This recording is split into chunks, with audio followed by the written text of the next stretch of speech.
Hello guys, ফের একটা নতুন একটা ভিডিও নিয়ে আপনাদের মাঝে উপস্থিত হলাম। ভিডিওটা কাটাকাটি না করে ভিডিওটা ফুল দেখবেন আশা রাখলাম। তাহলে চলুন সবাই মিলে যাই ভিডিওটা দেখে আসি। মানুষ কয় না এক কথায় যে বান্দর বুড়ো আছে তাই কি হয়েছে, বান্দর তো গাছ বা ভুলে যায় না। আজকাল কিছু ড্যান্সার আছে যারা নাকি চাচার সামনে যায় কিন্তু তার সামনে যে হার মানে চাচার যে টেলিনের সামনে সব চাচার এই ড্যান্স দেখে কিন্তু সব মানুষও অবাক করে জানেন না চাচা কি কারণে এরকম করছে, দাঁড়িয়ে রাখছে, দাঁড়িয়ে রেখে কত সুন্দর ড্যান্স করে রাখছে।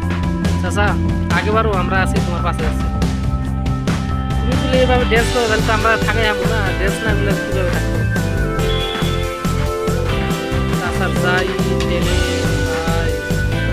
আর এরকম করে যদি চ্যাংরা বর্ষাকে ড্যান্স করে বা ইউটিউবে ফেসবুকে আপলোড করতে তাহলে তাদের বাড়ি বসে দেখার পরে আর নানান ধরনের বক্তব্য করতেছে তো আমার ছেলে পাগল হয়েছে, এটা পাগল না, এটা চাচার ট্যালেন্টটা আপনি দেখাই দিল, মানুষকে দেখাই দিলে চাচা যে আমরা পুরানি কি যে আমাদের এই ট্যালেন্ট সেই ট্যালেন্টগুলো তুলে ধরলাম, তারই বাস্তবতা পূরণ হলে চাচা।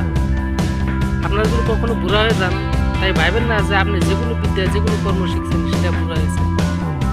এটা আপনারা যদি চালাবার চান তাহলে নিশ্চয়ই আপনারা চালাতে পারবেন এরকম চাচার না।